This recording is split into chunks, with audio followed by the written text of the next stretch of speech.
आज हम इस वीडियो में भारत की पहली प्लेबैक सिंगर शमशाद बेगम के बारे में बात करेंगे। एक बहुत पुराना गाना है, आपने कभी ना कभी तो सुना ही होगा। उसके बोल थे, सैया दिल में आना रे, आके फिर ना जाना रे। ये गाना गाने वाली महिला थी हिंदी सिनेमा की पहली प्लेबैक सिंगर शमशाद बेगम। पहले एक्टर्स अपने गाने खुद गाते थे और कैमरे के सामने ही गाते थे।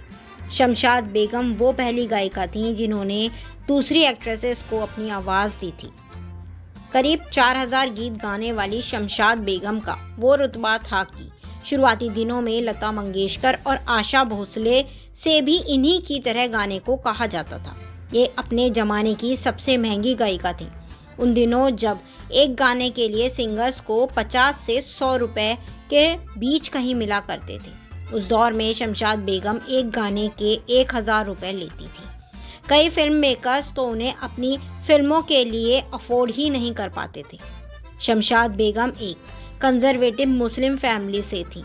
जब पिता को पता चला कि उन्हें किसी कंपोज़र ने गाना गाने का ऑफर दिया है, तो उन्होंने इनके सामने एक शर्त रख दी कि गाना बुर्का पहनकर ही गाना होगा। जहाँ गाएंगी वहाँ कोई कैमरा ना हो, ताकि उनकी कोई फ़ोटो ना खींच सके। यही कारण है कि शमशाद बेगम की जवानी के दिनों की कोई फ़ोटो कहीं उपलब्ध नहीं है, क्योंकि ना तो उनके गाते हुए कोई फ़ोटो है, ना किसी सेलिब्रिटी के साथ उनकी कोई फ़ोटो है। शमशाद ने ताउम्र पिता की इन शर्तों के साथ काम किया और अपना एक मुकाम हासिल किया। उनके बचपन और सिंगिंग करियर के दौरान की तस्वीरें मौजूद नहीं हैं। मज़े की बात यह है कि इतने रूढ़िवादी परिवार से होने के बावजूद शमशाद अपनी शर्तों पर जीने का हुनर जानती थी। पूरा परिवार इनकी शादी किसी मुस्लिम परिवार में करने की तैयारी कर रहा था, मगर इन्होंने उस हिंदू लड़के से शादी की जिसे वो चाहती थी। फिल्मी दुनिया में गंदगी बढ़ गई तो उन्होंने 1965 में गायकी छोड़ दी। जलियांवाला बाग हत्याकांड के दूसरे दिन हुआ था जन्म। 14 अप्रैल 1990 को जलियांवाला बाग हत्याकांड के ठीक अगले दिन दंगों का माहौल था, लोग मर रहे थे। इसी समय लाहौर के एक पंजाबी मुस्लिम परिवार में बेटी ने जन्म लिया। नाम रखा गया शमशाद बेगम। परिवार बेहद कंजर्वेटिव था, जहां शमशाद की परवरिश 8 भाई बहनों के साथ हुई। पिता मियां हुसैन बख्श एक मामूली मैकेनिक थे और मां एक धार्मिक घरेलू महिला थी।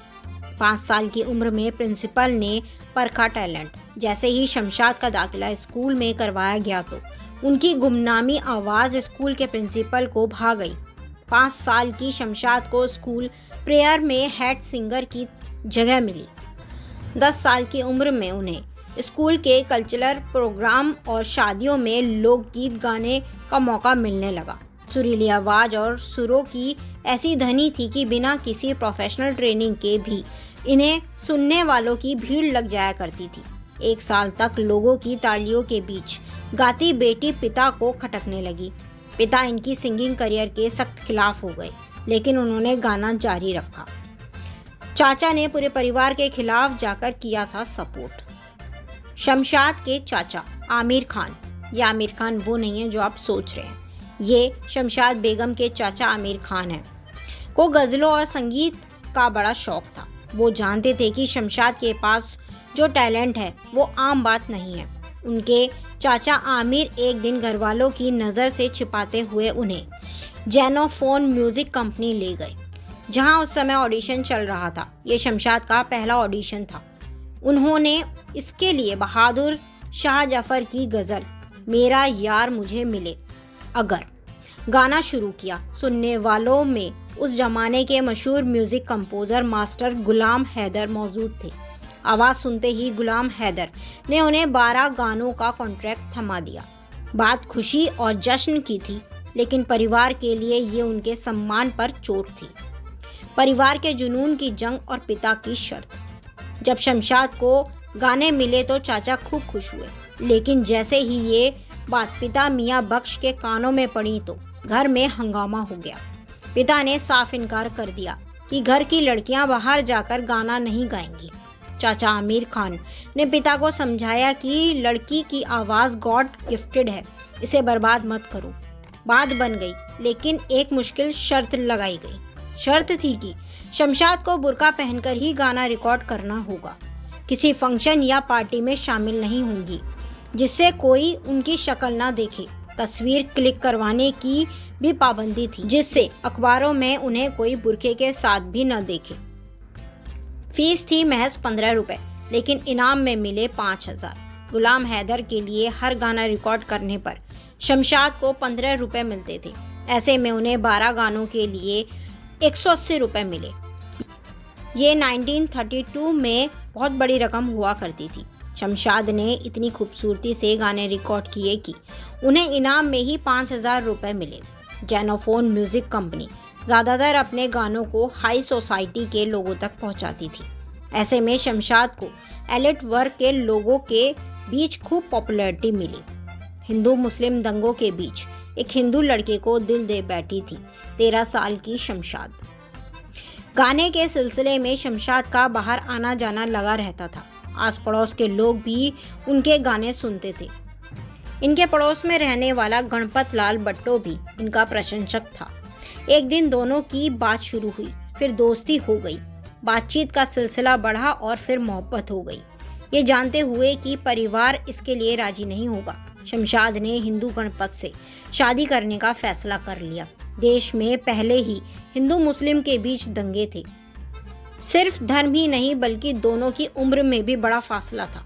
शमशाद महज 13 साल की थी और गणपत लॉ की पढ़ाई करने वाला एक नौजवान था। कहीं और शादी करवाना चाहते थे शमशाद के घर वाले। ये वो दौर था जब 13-15 साल की लड़कियों की शादी करना एक आम बात हुआ करती थी। घर वालों ने शमशाद के लिए एक लड़का पसंद कर लिया और दोनों की शादी तय कर दी। कहीं और शादी करना शमशाद के लिए मुमकिन नहीं था। ऐसे में उन्होंने घर वालों के खिलाफ जाकर 15 साल की उम्र में 1934 में गणपत से शादी कर ली।